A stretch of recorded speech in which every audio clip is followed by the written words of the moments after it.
What's up, people? Strategist 418 back at you with another one. Here to do a quick review on Soul Hackers 2, tell you a little bit of what I think, tell you a little bit of what I feel, and overall kind of why I, put that title out there talking about the game. Soul Hackers 2 to me is honestly really underwhelming. Very underwhelming. I can't remember the last time I was underwhelmed by a Shimagami Tensei game. Usually anything that Atlas puts out, whether it be Catherine, whether it be, anything that they put out as far as Shimagami Tensei, I usually like a lot. I think the last game I didn't really like that much from them was Shimagami Tensei 3.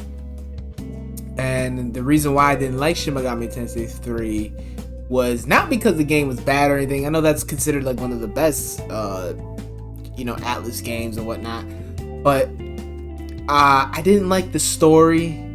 I didn't like the atmosphere. I just didn't like anything about that game as far as everything else outside of the gameplay. So it was kind of hard for me to enjoy playing through Shimagami Tensei 3. However, I still got through it, still played it, still finished it, put about 80 hours into it. I don't remember the ending that I got. I played that way back on the PlayStation 3 in like 2017 or 2015 or something. I don't remember when I played that game, man. It was a little while ago. But I finished it. I finished most Atlas Persona games, SMT games, most games from Atlas I finished, right? But for some reason, playing through Shimagami Tensei, well, I guess it's not Shimagami Tensei, but Soul Hackers 2, I only got 10 hours in before I realized that I was not gonna finish this game. I don't know what it is. Maybe it could be the dungeons. I don't know if it's the characters. I have absolutely no clue. But I saw that Famitsu, I don't know if it's Famitsu or some Japanese magazine, gave this game like a 38 out of 40. And I was like, how in the fuck did this game get a 38 out of 40? This is honestly probably one of the most mediocre Atlas games that they have produced in a long time that I've played. How do you go from Persona 5, Shimagami Tensei 4, even the little bit I played with Shimagami Tensei 5 was way better than this, and then they come out with this game and it's just like, dude, I was hyped, I was looking forward to it, I was like, holy shit, this is gonna be a new, and it's coming out on PC day and date. I was super excited, and then I finally played it, and then I realized, yeah, this is not a very good game at all. So, first and foremost, why I feel Soul Hackers 2 isn't a good game is mainly based off the fact that the gameplay is extremely generic.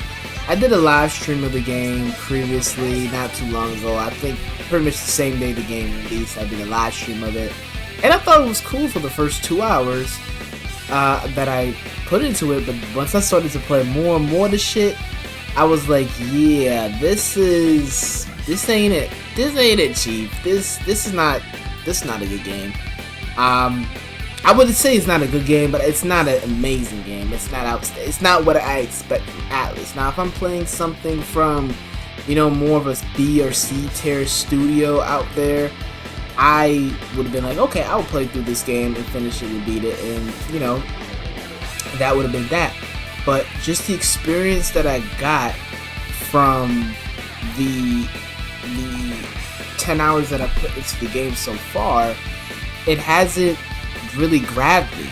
You know what I'm saying? From the time I streamed it here on YouTube and to the time I was playing it off of YouTube, hasn't grabbed me, and if I feel like an RPG that doesn't grab me by the 10th hour, it's probably not going to be something that I enjoy playing through to the end.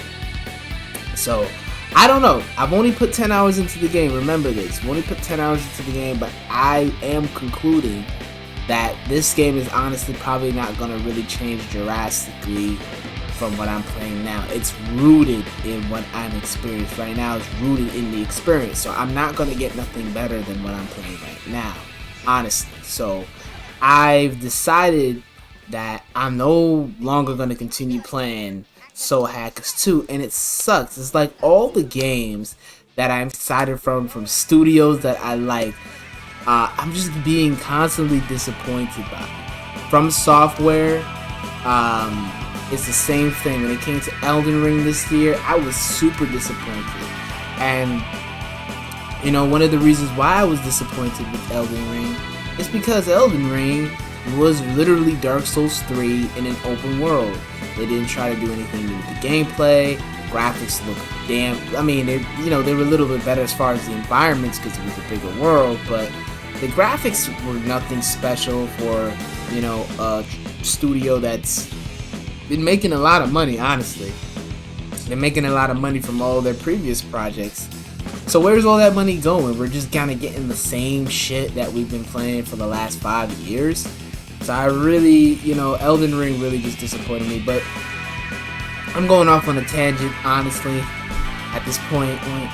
But even Dying Light 2 was just like, I played a little bit of Dying Light 2. Haven't played that much of it yet. But even playing Dying Light 2 versus playing Dying Light 1, I was like, dude, what the like, this feels like a complete downgrade in comparison to Dying Light 1, which came out in 2015. Dying Light 1 came out in 2015, people. That was like, what, 7 years ago? Dying Light 1 feels better to play. I mean, the parkour in Dying Light 2 is better, of course. You know, I definitely think that Dying Light 2's parkour is better to play. Just like Dying Light 1, I mean, the little 25 hours I put into Dying Light 1, I was like, dude, I love this game. And then I go and play Dying Light 2, I'm like, this game's good, but damn, like, they took out all the juicy combat. I mean, I don't even think there's guns in the game. I don't know. But, like I said, I'm going off on a tangent. Let's get back to Soul Hackers 2.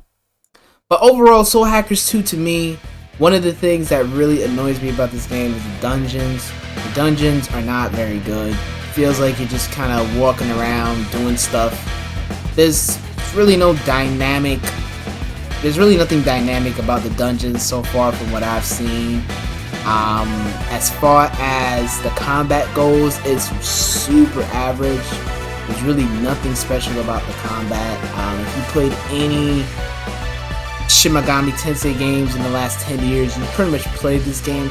And there's nothing wrong with the Shimagami Tensei game being okay, but this game in particular is just not really, there's really nothing about it. You know, I feel like when you're coming out with a new game, especially if you're continuing something that's KO, I don't even think this game really has any correlation to the original Soul Hackers, so I don't know anything about Soul Hackers as a Shimagami Tensei franchise. However, I feel like if you're going to come out with a Shimagami Tensei game, there has to be something about it that is unlike another game.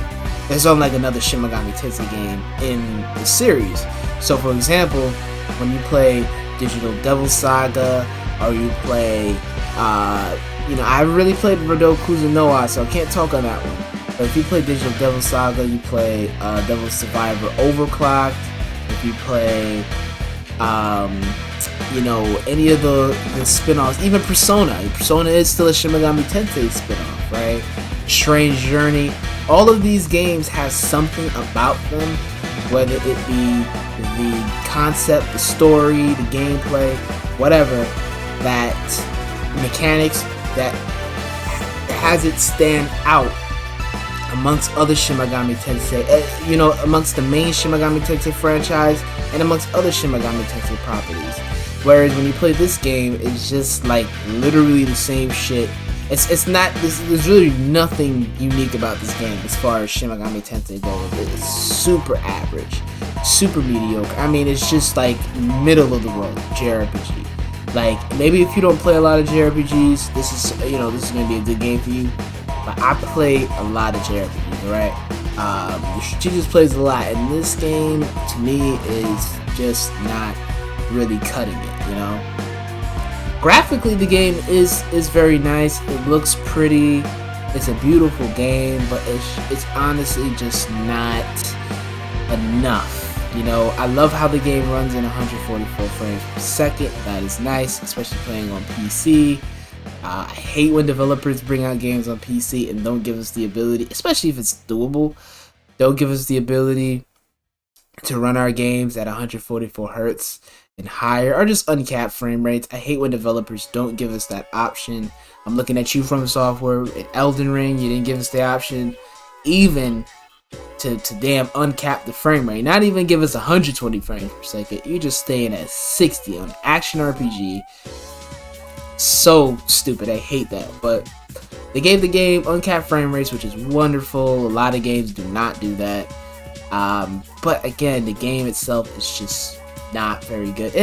Another thing I don't like is the fact that the game doesn't even have cosmetic weapons. Now, I'm not so much of a stickler for this, because I could play the Trails of Cold Steel games and those don't have cosmetic weapons. I'm fine with that, but I do not like it when a game, I don't know. I like it when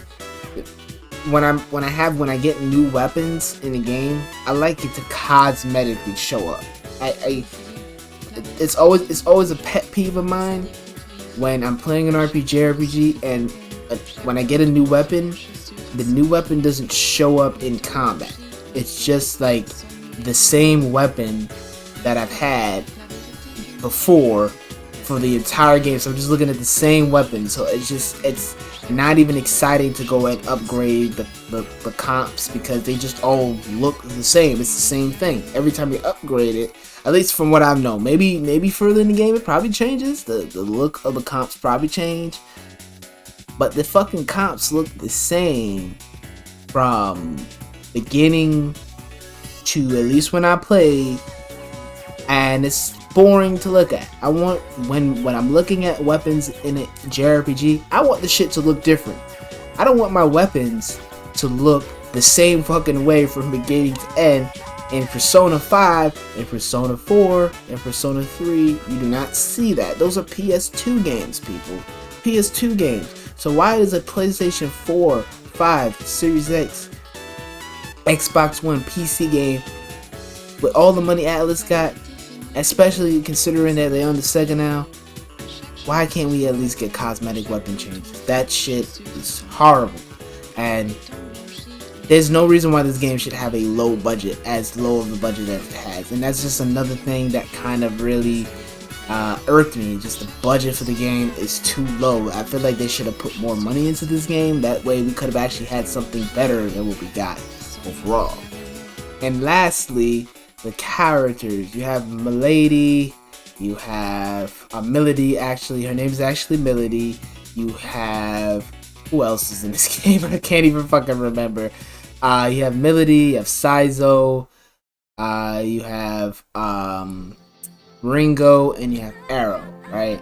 So far, for what I played, they're pretty cool characters, but they're nothing like, people, the characters from Persona 3, or the characters from Digital Devil Saga, or the characters from Persona 5. It's just like, they don't have anything about them that's like, oh my god, these characters are awesome. Like, they just start off really generic, really anime,